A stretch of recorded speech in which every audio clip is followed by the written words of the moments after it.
Welcome back, everybody, to Blue's Clues Total Rewatch, where we're rewatching the entirety of the Blue's Clues Kids Show. We are no longer rewatching Star Wars. We're starting to rewatch Blue's Clues. We thought, what's better than Star Wars? Right. Clearly. Blue's Clues. That's not the truth. It's a lie, folks.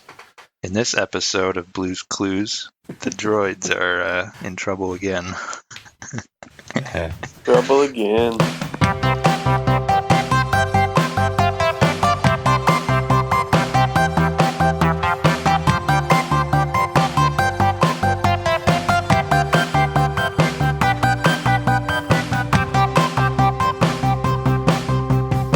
If you haven't figured it out by now, folks, you're listening to Star Wars Total Rewatch, where we totally rewatch Star Wars. And you can too. You can join us. Woo. And we are knee-deep in droids by now. Knee-deep in the filth of the Droids cartoon. It is disgusting. Well, that's an interesting reaction. You mean waiting around in droids? That was a metaphor. It's not that bad. Well, you know what? I liked the first few pretty well. This one I am not so sure about. Oh, what? Just because we're just not invested in the characters yet. We haven't seen them enough, Okay, so anyway, we didn't even really introduce the episode. Yeah. This is called The Lost Prince. Episode 5. Yeah, from October 5th, 1985. October 5th. There you go. Any thoughts? Oh, well, what happened in the end of the last episode, R2 and C-3PO just shot themselves off in an escape pod and left the former crew. So I don't think we're ever going to see them again. I think that's No. it for those other side characters. Yeah, I think it's It's just possible, but in a show like this, I'd be very So surprised. this is like a whole new story arc that we're starting. No more Trigon. That's all No done. more Thal Jobin. What's the name of that bomb or something that's going to go off at the end? Oh, they were mining something. They were mining Nurgon 14. Neurogon. I was like, it sounds familiar to the old weapon in the other one, but it was different. Okay. Nurgon The 14. Nurgon Unleashed. It's all part of the periodic table. Right. Those you're those extra elements we haven't discovered Right. yet. The expanded Star Wars. Oh, yeah, Elemental table table. elements. The biggest thing to take away is that C-3PO and R2-D2 have no true master at this point. They're kind of jumping around to different people.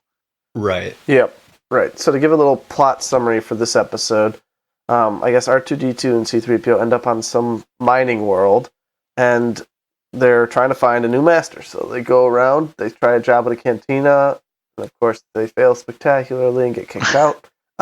They then go on to the auction block where they try to auction themselves off, I guess, and they get grouped together with this crappy-looking android, as it's called, and they almost get sold to a bad guy, but then our hero trades his nice droid for R2-D2 and C-3PO and takes them back to his own little mining venture with his crazy uncle. And it's discovered that the android is not actually an android, it is an alien in disguise, and the alien saves the uncle from a cave-in, and then they need to bring the uncle to get medical attention.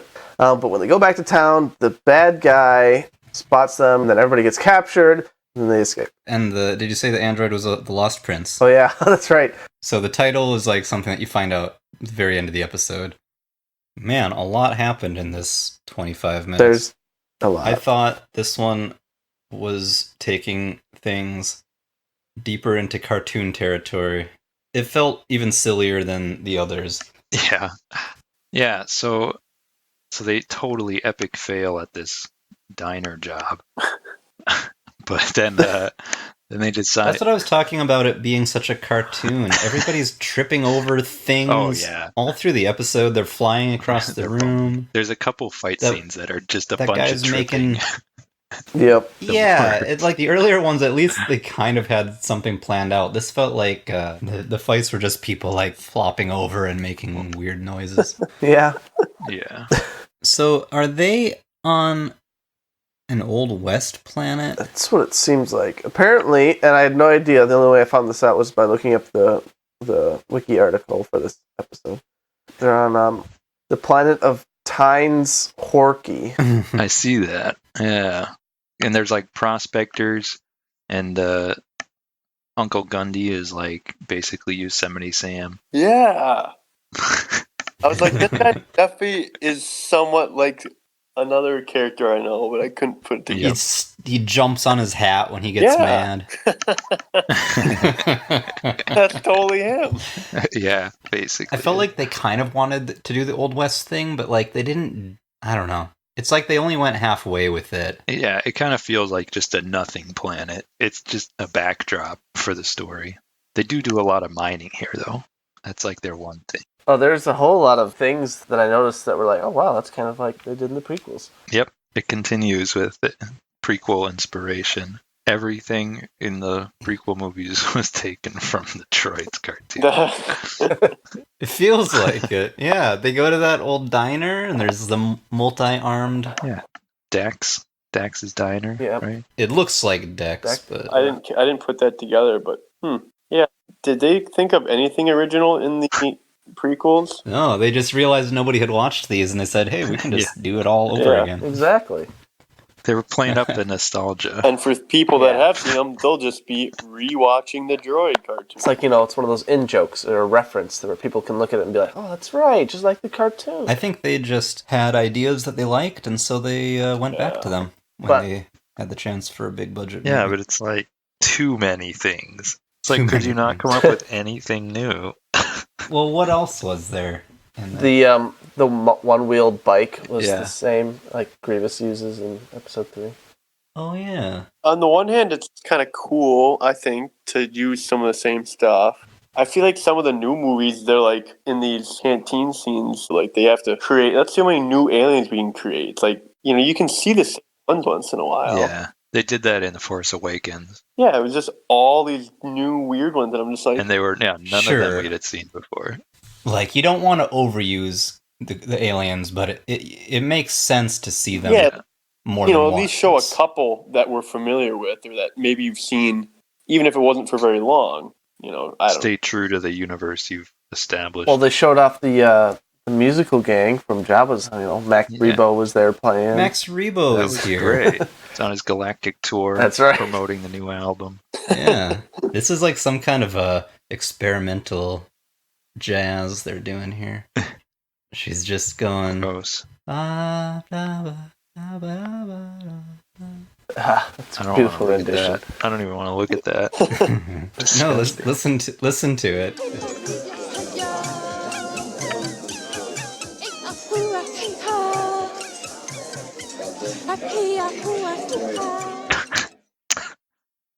That's pretty bad. It's not as good as their song in Return of the Jedi. They're trying they're taking the music in a different direction. At the beginning, 3PO, like, they're looking for a new job at this diner, and 3PO says, well, according to the agency, this is the place. Yeah, so they turned to like a Droid employment agency. That must be a thing. They also mention IG-88 in this as well. Right. Oh, yeah? So it's the prince's friend here. Comes up to this gang boss because he wants him to find the prince. Like, the prince is missing. Right. He's a lost prince. So he's like hiring this guy to find him. But he knows that IG-88, the notorious bounty hunter, is also looking for the prince. And he is, sir, not appearing in this episode. Sadly. But he will in the next one. Oh, don't spoil things. Yeah? And it's Whoa. super good. Now I'm definitely gonna have to watch it. I'm to super. that Yep, more same.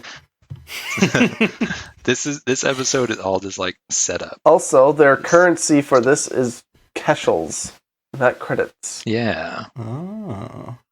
They get fired from the diner and they auction themselves off, which is very... Yeah, this whole scene was like... Like, there's already the droid discrimination I thing. know. This feels like a slave market. It's kind of... This felt so wrong. kind of uncomfortable. Seriously. He's like, oh, only 500. No, he's like, I'm worth like 5,000. It's like, this is kind of uncomfortable. I feel bad for them. I mean, the episode's not making any kind of a commentary on it, but it feels like someone I don't know. That idea is there. Yep, the idea is totally here. So they're gonna get auctioned off to this guy that they ran into at the diner, and like he's mad at them. But then Jan, Our hero. yeah, the hero, who's basically just another faceless character. Yeah, he doesn't feel like he has that much of a personality compared to like the other two guys, at least. Yeah. Anyway, he trades like his super fancy mining droid for C-3PO and R2-D2, and then this random android that got grouped in together. He could see they weren't going to be treated well with the other guy, so he wants to like help them out. What is the difference between a droid and an android? One of them you put in your pocket and balls with. Right. So I googled droid versus android. It says a droid is a robot, sometimes made with some physical resemblance to humans, while androids are robots that are always designed to look like humans. There you go. Okay. The more you know. The only I difference. don't remember Star Wars ever having androids. I know. That feels like Star Trek does those. Right. And this android doesn't look anything like a human. And he's not even an android. He's the Lost Prince in disguise or something. It kind of did confuse me. Like, why did they think he was an android anyway? I guess he just has like a mask on. Like he doesn't move like a robot or anything. He's like stumbling around because he lost his memory, I guess. Who knows? Yeah, they don't explain it. Whatever. And they go, and Jan takes him to his Yosemite Sam. Yeah, he goes back to the uncle, and the uncle's all mad because he traded off his mining droid for these guys. Which just reminded me of like Jack and the Beanstalk type of thing. Oh, If you bury these droids in the backyard, they will grow into a giant metal beanstalk. and we find out that it's not an android at all. It's the prince. And he's like the guy from Avatar. Yeah, the Navi. And he's mute also, apparently. Well, he lost his memory, so he doesn't. I don't think he knows how to talk. Or no, he Well, does no, talk, he has yeah. his own. He speaks a different language. Yeah. But yeah, he saves the guy's uncle. And I like this. I thought this was pretty good. If you guys caught it. He calls him Kezaban. Yeah. Yeah, Keziban. So that's what they start calling him, but 3PO says it's a bocce word, Oh, yeah. which means like he who comes back. He that returns from death. Oh. Hmm. Oh. Which Uh-huh. bocce, Okay. if you guys know. It's a second language to me. Is that game where you throw the balls on the lawn? Yeah. Do we know what bocce is? Yeah. I know 3PO speaks it, but like, is that a race? No. What is that? So I mean, I've looked at this before because I thought it was. I sometimes peruse Wikipedia just for fun. I know. Well, that we do. The rest of us, we all do a Star Wars podcast for fun. So I hear you. Oh my But- goodness, this is an actual language.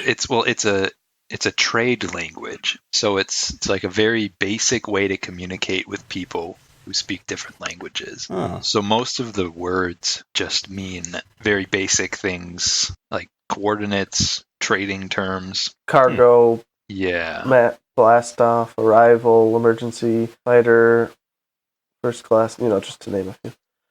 And they're all on Wikipedia as well, so you can actually get up to speed on your bocce. Yes. It can be like a second language to you too, with the patented bocce language learning guide.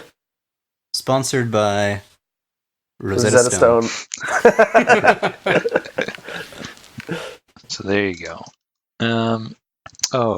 Random bar fight. Oh, there's this girl who's in the diner, and it feels like she's gonna become a character, but then doesn't. I don't know if maybe she's in another one. So they get into this bar fight, and then she stuns the guy that they're fighting. It's a miniature stunner. Yeah. And then they walk out the door and are captured immediately. Is she in the next one? She is. And she really rubs it Okay. in their face how she saved them. I'm like, she did absolutely nothing. They still got caught. It's terrible. She postponed their capture They by a just few walk out the seconds. front door and get caught. Like they didn't even didn't save them at all. Oh, so dumb. I love a good bar fight scene. Who doesn't? This wasn't a great one, but as far as bar fight scenes go, this is one of the worst. Well, yeah, but like when they're throwing tables and stuff around. Yeah, but it's all just like a bunch of tripping and falling. It's like yeah, this wasn't. all these. This could have been good, but it wasn't. We also find out that the boss like double crossed the friend of the prince who was trying to save him. Because he actually kidnapped the prince and is like now he's like holding him ransom. So now they're all trapped. They're all in a prison cell at the boss's his underground mining facility. Yeah, mining Trigon or whatever. Nergon. 14. Qui-Gon. Oh yeah, 3PO like cuts his leg off to escape. Oh my. Or just pulls it off, whatever. What's that movie? 48 Hours? That's not what it is. 147 hours? 147 hours. Is that the one where he's trapped in the rock, in the mountain or something? Yeah. This is getting pretty gruesome. Yeah, anyways.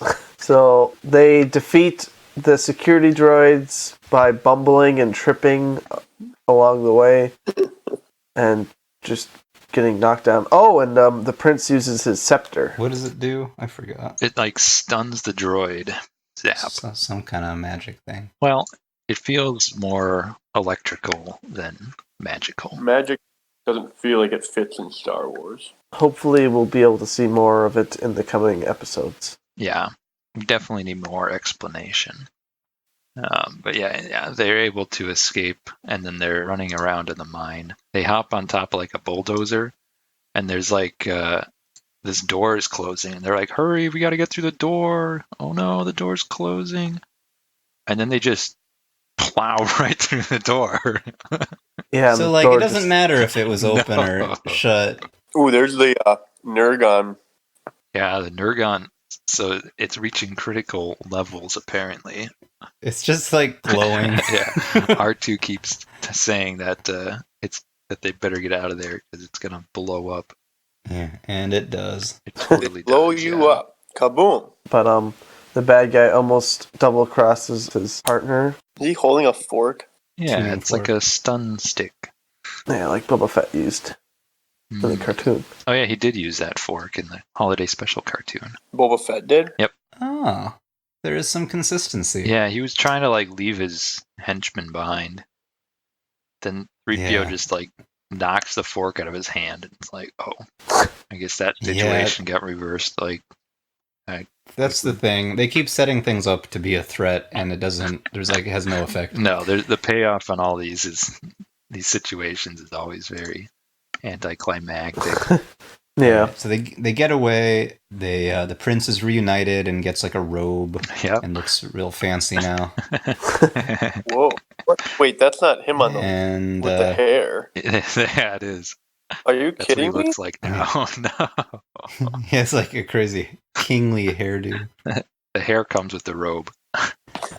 Right. Also, apparently it's discovered that the cave-in opened up a vein of the Nergon 14, so now they're rich. Yeah. Going, That Yeah. felt a little bit like unfulfilling happy ending. Why not? Just throw it in there.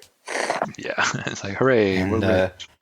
And it ends with like everybody hopping around on one foot because they got stepped on. It ends with Art. Oh, that's R2 runs over the guy's hat a whole bunch. He's mad at him. Because R2 is a jerk. he is. Yeah. And then the guy kicks R2 and is hopping around on his foot. Whatever. Anyway. And it ends with like the Looney Tunes circle. That's all, folks. The screen circles in to the center point. The end. Yep. And thanks for joining us, everybody. That's also all, the- folks. Yep, that's the end of our episode. Join us next time as we get to watch episode 6, The New King. We should just end with That's all, folks. There, that'll be the outro. Okay.